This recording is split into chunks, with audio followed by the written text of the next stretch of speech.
Hello, my name is Ann DeSantis. I'm the director for the St. Raymond Nonnatus Foundation for Freedom, Family, and Faith. I want to tell you what's been going on with us since we've been in existence in 2015. The Mercedarian friars came together and decided that they wanted to start a foundation to make outreach to families in crisis. And that's exactly what they did when the St. Raymond Nonnatus Foundation came into existence as a nonprofit 501c3 headquartered in Philadelphia. Since that time, I became the director in the beginning of 2018, and we basically have four facets to what we do. We offer prayer, priestly consultations, podcasts and videos, and also programs and events. Now, if you've never been to our website, just to invite you to go to nonatus.org and check out all the great things that we've been doing.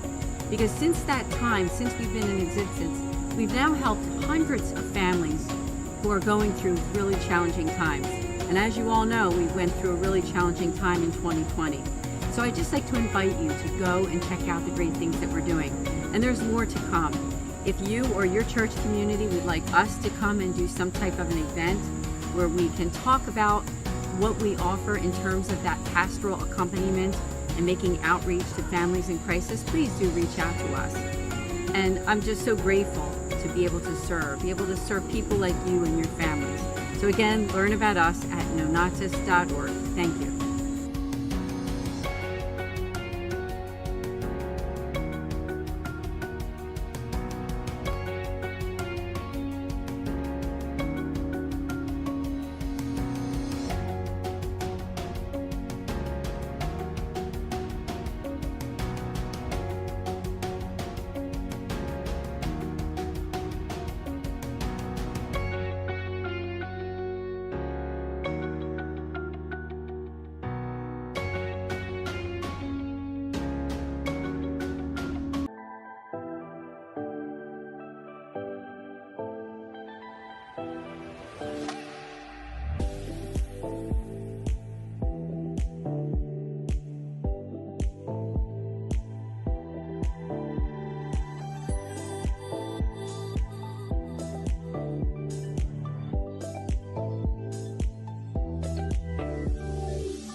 Fiat Ministry Network and Patchwork Heart Ministry present Journeys in Faith.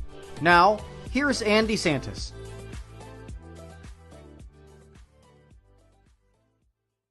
Hi, welcome to Journeys in Faith here on this Friday evening. This is Ann DeSantis, your host. Great to be here. And I have a wonderful guest for all of you. I have Hannah Magnelli. She is an opera singer and also an actress. Hannah, thank you so much for joining us on Journeys in Faith. Of course. Thank you for having me. And you were also a guest on Sowing Hope, the podcast that I do with Bill Snyder on Patchwork Heart Ministry some time back. And Yes. that was also an honor to get to know you. And we're also grateful to Patrick Novakoski for the introduction between the two of us so that we can learn more about your work and all the great things that you're doing. I'd love to read your bio for those watching the show right now, because you have such experience in what you do. And your bio is that you are rapidly establishing yourself as one of opera's brightest young stars, equally comfortable in opera, musical theater, the concert hall, and the recording studio, making your European debut singing Malika in, now I'm not going to pronounce everything correctly here, so let's just hope that I do my best, in Tuscany in the summer of 2019, and your New York debut. I might skip over some of the pronunciations, which I'll have you help us out with later. And you played the role of Carmen and the role of Dorabella in Mozart's Così fan tutte in May of 2022. You worked and interned with many great musicians, such as Daniel Baraboin. Am I pronouncing his last? Baraboin.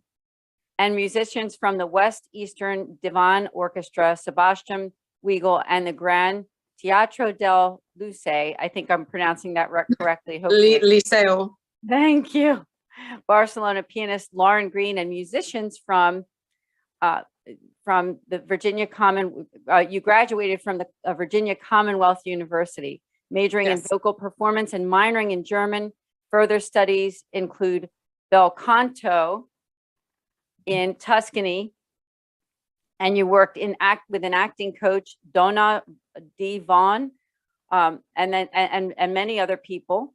And you also continued your studies with tenor James Taylor and Giovanni Rigioli, vocal coach and conductor of the Washington National Opera.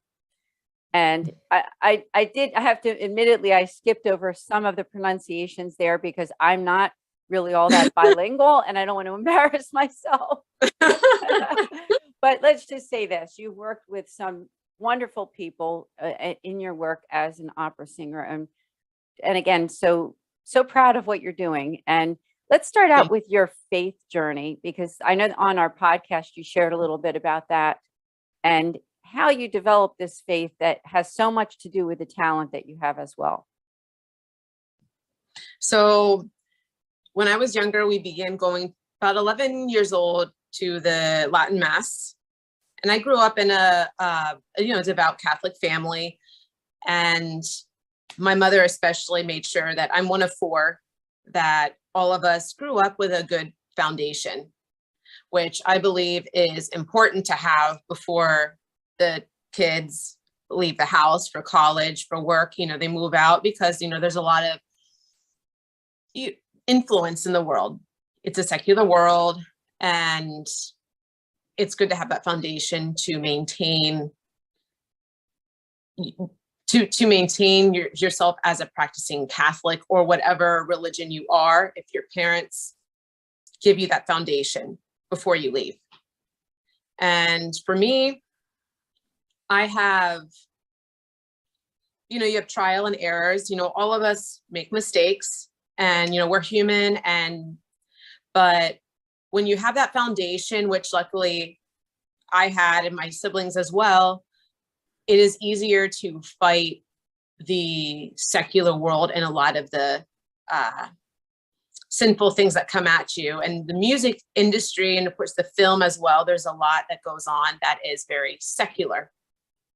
And so I feel like that foundation of my faith has helped me to be able to maintain a good foundation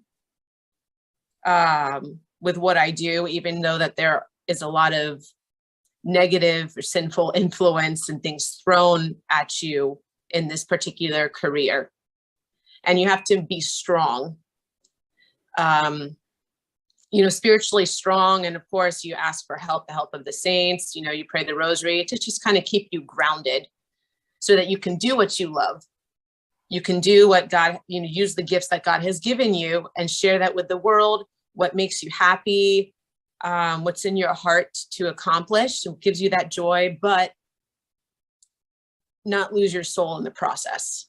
So important. And especially, I don't know whether I would say that what you're doing specifically as an opera singer, it is within the entertainment industry. I think when people think of entertainment industry, sometimes they think of movies or actors or, something more on that realm, but not so much or maybe they think of, pop or rock singers, things like that, people who are in bands, but maybe what you do, they're not associating that with the quote, the entertainment industry, but it still is. I mean, even if it's more the fine arts, right? And more of something that's to be appreciated. And, it draws in all different demographics and ages, as opposed to just the younger people, right? As opposed to some of the, more modern music, but it's still the entertainment industry. And like you said, there's still some temptations. There's still some things that you have to stay close to God, because you have to stay, within virtue and not vice. We can all, I think in the entertainment industry, sometimes there's always that temptation that it's all about me and it's all about my performance, and how many people think that I'm wonderful and what I do is perfect. And do you agree? Yeah, there is a lot. There's also a lot of pressure.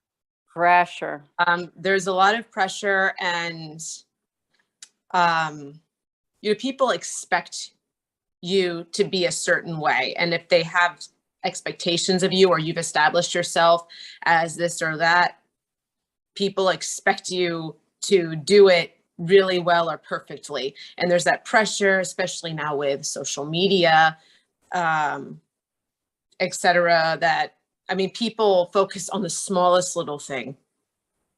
The smallest little thing, I agree. Yeah. They'll even say, it's things as simple as, this person needs to fix their eyebrows. I was just going to say outer appearance. Yep. Or that person's, those roots are things like that. Yeah. Oh, absolutely. So there's a lot of people take pictures of you in public or start videotaping you.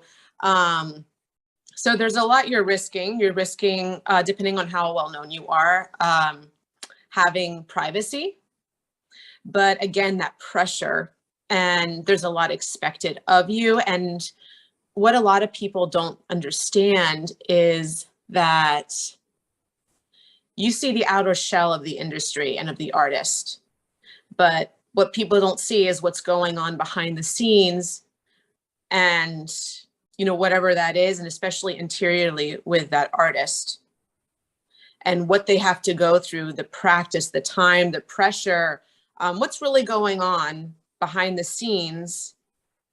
And it's a lot of people in the audience or watching the show or whatever it is don't realize that each of those artists do have struggles, and it's not always butterflies and rainbows and right. Great butterflies and rainbows. Yeah, it's always like that. But there is that aspect of, yes, you get praise, you're good at what you do, and you get that it's like a dose of dopamine. You get these comments on social media, all these likes, and people praising you for your talent. And we're human, and we, it's normal for people that's to help motivate people, and to feed off of that. It motivates you and makes you feel good, and you practice even more. It makes, and I think where the faith comes in is, and this can be harder to do when you forget about it, is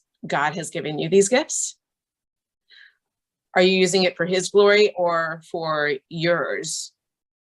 Yes. And I think it's natural human nature to want to have some of that for yourself, but like I said, it's easy to forget the spiritual aspect of this. And why did God give you this gift?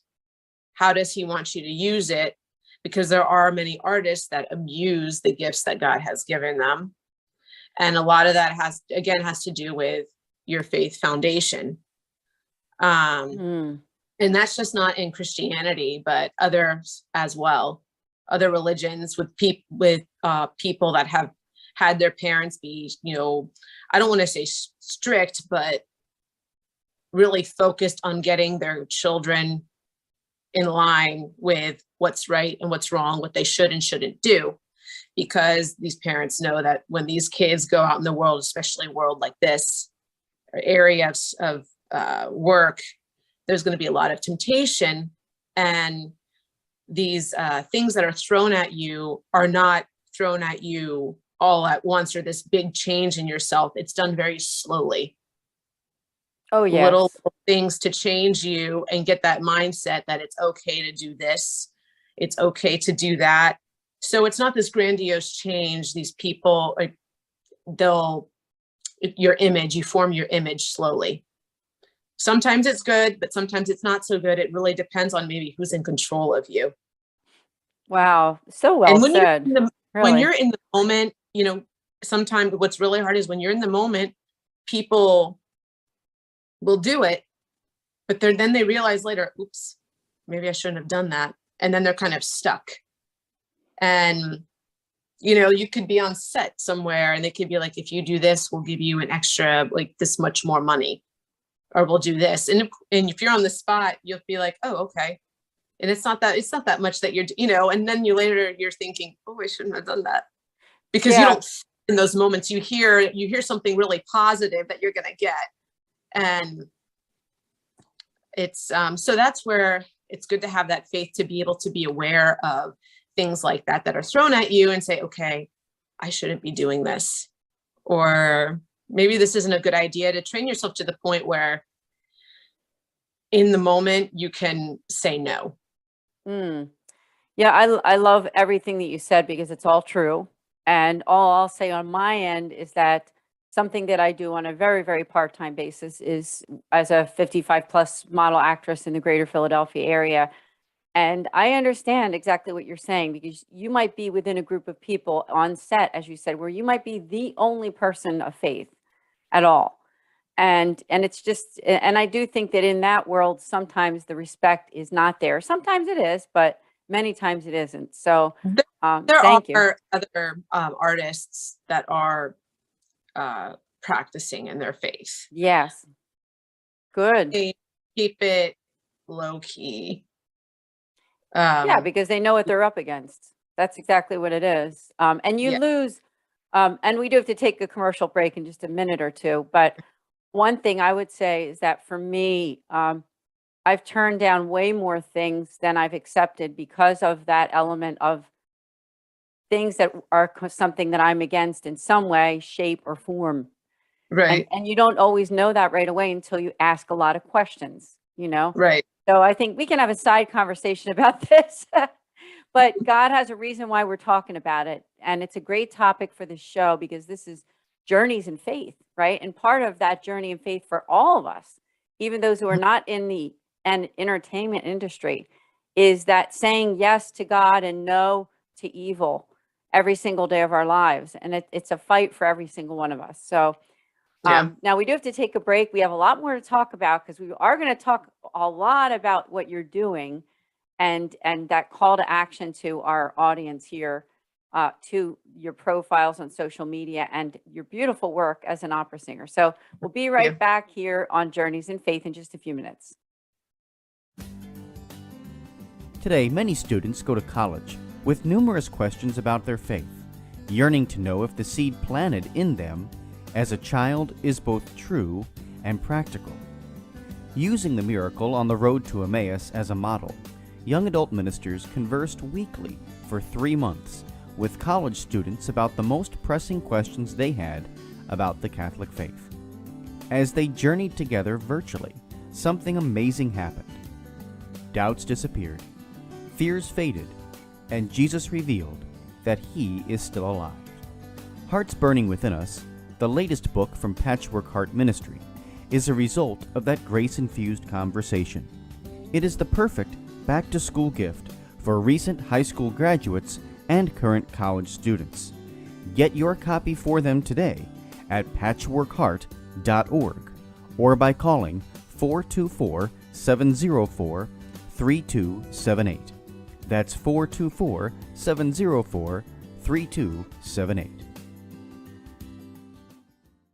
To God and no to evil every single day of our lives. And it's a fight for every single one of us. So now we do have to take a break. We have a lot more to talk about, because we are going to talk a lot about what you're doing and that call to action to our audience here, to your profiles on social media and your beautiful work as an opera singer. So we'll be right back here on Journeys in Faith in just a few minutes.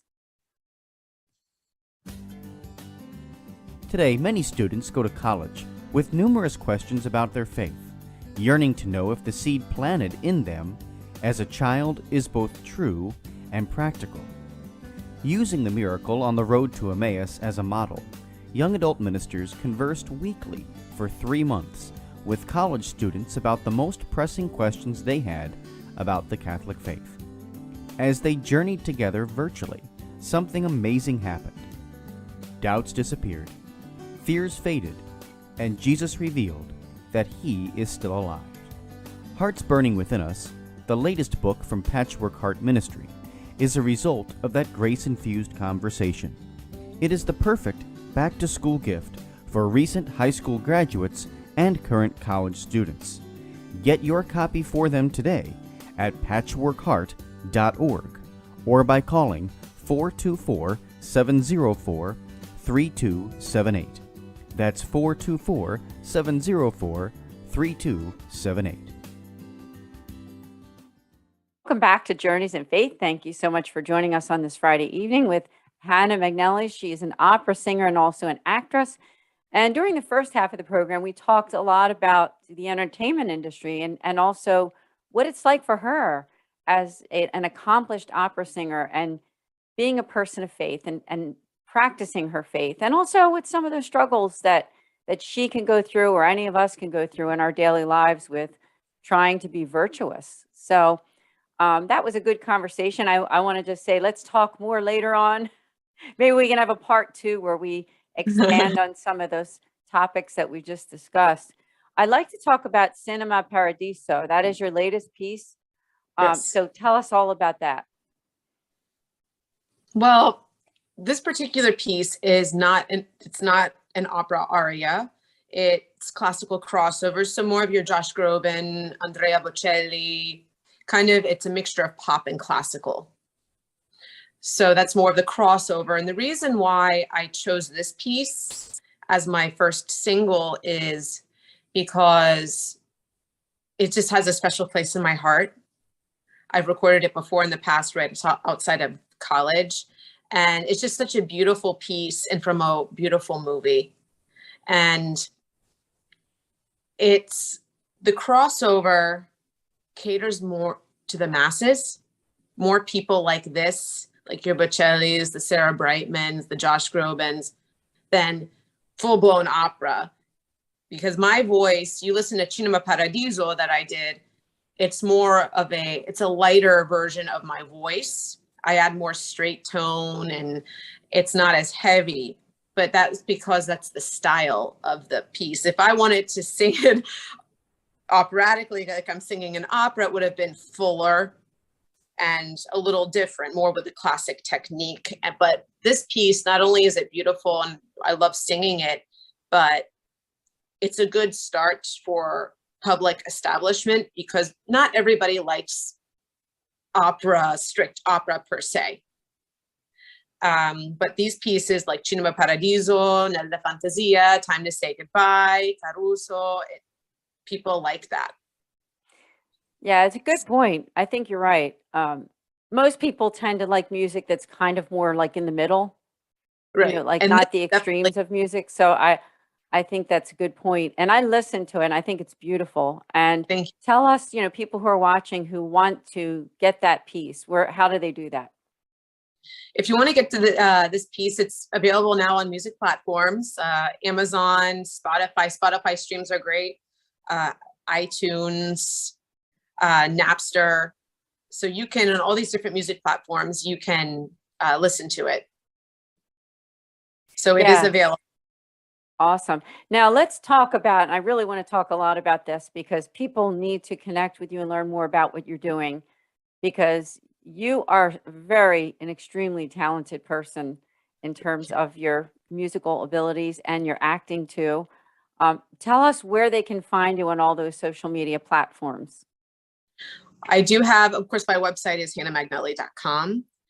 And my Instagram is, I do a lot of, my promotions and updates and what's going on my music and acting journey. So that's a good, on Instagram, that's a good place. If you want to follow me, it's Hannah_Magnelli. And there it's a good place to follow me, this whole journey of mine. And then on Facebook, there's Hannah Magnelli Mezzo Soprano. So those are the two, probably the biggest platforms to be updated on what I'm doing. And then of course I have a YouTube channel that you can subscribe to. When I post a new video, whether that's opera or crossover, you'll get updated on when that is being published. Now tell us also your schedule. Right now we're taping this in February of 2022. Is there anything coming this year, like say places that you're visiting in the United States where people can get tickets and go to some of your performances? Well, now with COVID we're I guess, slowly coming to the end, hopefully, of this pandemic. There are still, unfortunately, performances that have been canceled and are still getting canceled. And also they had to cancel last season. So a lot of performances that were canceled in the previous season are now in this season. So a lot of singers have to wait until next season to have opportunities because they're making up the 2021-2022 season now from the 2020. So right now I do have coming up Così fan tutte, and which will be at the end of May. You'll be able to watch that studio performance at In Your Ear Studios. There will be a YouTube live and I believe a Facebook live link where you can watch it. And that is not yet available, but it will be. And that's through In Your Ear Studios. If you want to be up the link, but you can also follow In Your Ear on Facebook and they will post the event in the link. And that'll be the end of May. I will be singing Dorabella, which is a lot of fun. It's a great role. Last year I did Carmen. And I do plan on doing some more projects. Right now, I am working with Amitha Studios, and I'm hoping to do Time to Say Goodbye duet with John Reason. And I would like to do the Carmen Seguidilla. And there are a couple of other recordings I would like to do in the future that I can make available to the public for just establishing myself, and as well as videos. So right now with where we are with COVID and the opportunities that I'm able to have now with all of that, that is currently what's going on. It's all good. And there's more to come, I'm sure. Yes. And just backing up a little bit, I really loved what you said during our first half of the show about, and especially at the beginning, how this journey came about for you was it started in childhood. And some Yes. of the good decisions that your family made, your parents made, that guided you on that right path. And I think it's beautiful that now at your age and what you're doing and in your career, you are faced with like your own decisions and saying like, which road am I going to go on?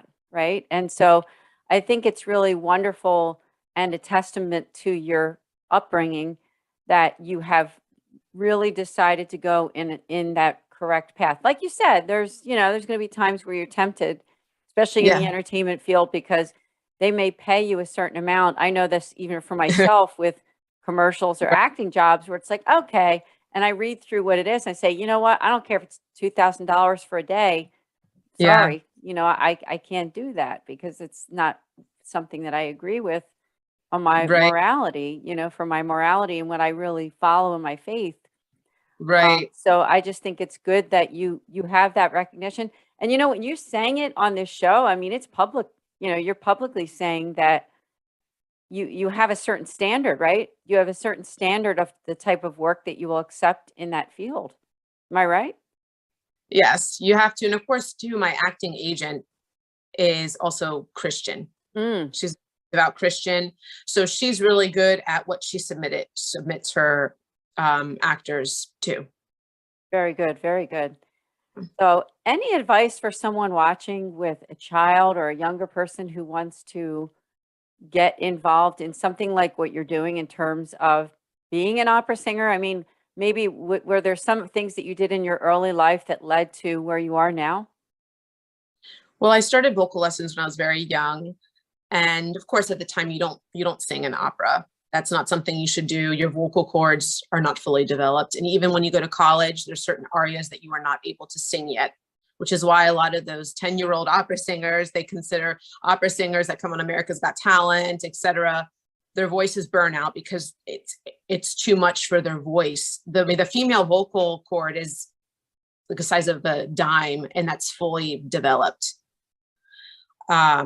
So I was singing appropriate music at the time, a lot of musical theater and art song, and a lot of singers start at church.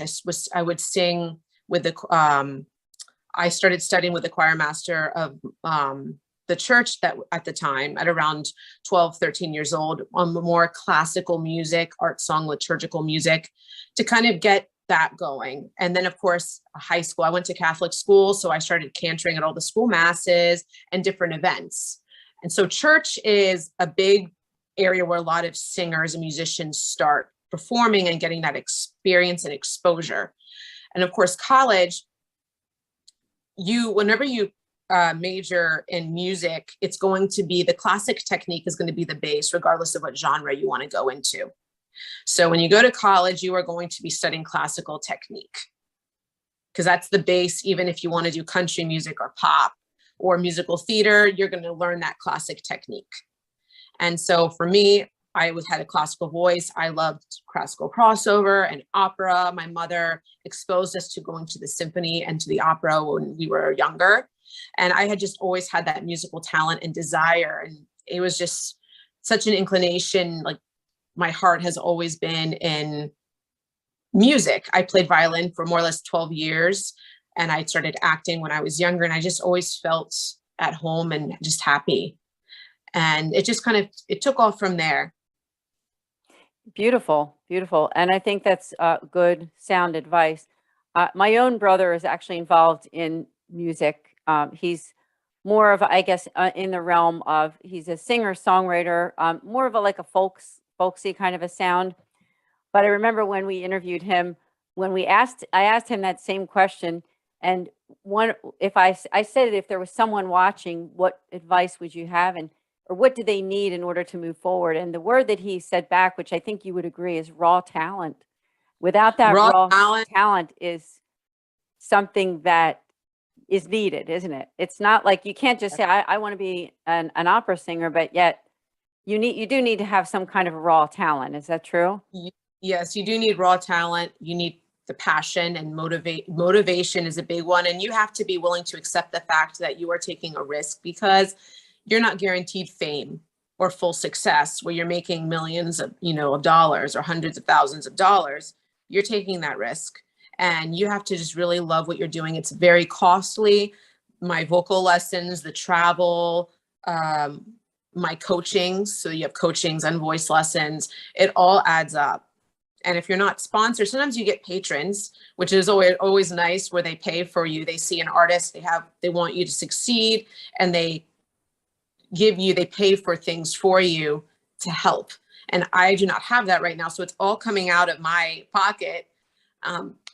And you have to really love it to invest that. And of course, you don't have a salary.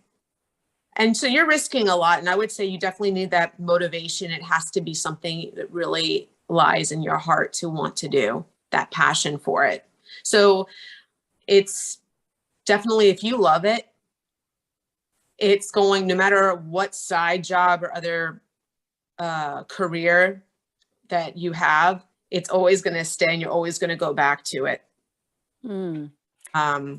Yeah, it's excellent advice. And if somebody's watching, maybe they want to get in touch with you on your website at hannahmagnelli.com. I'm sure you have a contact form there if anybody wants to ask questions or learn more about what you're doing, or just to find out some of those dates and upcoming events that you're doing. So I want to invite everybody again to go to those social media platforms, to Facebook and Instagram. And I think that was just mostly those two, wasn't it? Facebook. Instagram, Facebook, and of course I have my website, and the website and YouTube as well. And YouTube, make sure that you connect on all those places. Unfortunately, we are almost out of time. So did you have any final words before we end, Hannah? That's pretty much it. I appreciate people's prayers for my success. And again, I appreciate any follows, and, appreciate your support. It's really nice to engage with fans and your followers, and to see that they really enjoy what you're doing and that they support you. Amen. You're really an honor. I would love to have you back on again on Journeys in Faith. And I'd love that. It's just wonderful to get to know you through these podcasts and shows that we've been doing. So God bless you, Hannah. Thank you very much. And we'll see all of you here next week on Journeys in Faith with Ann DeSantis on Fiat Ministry Network. God bless.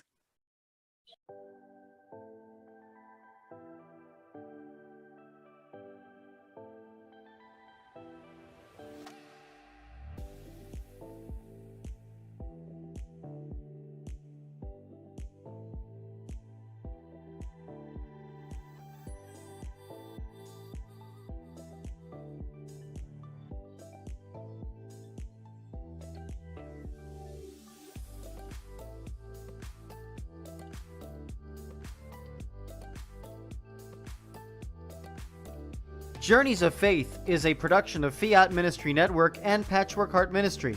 For more information about Journeys of Faith, email info@fiatministrynetwork.tv.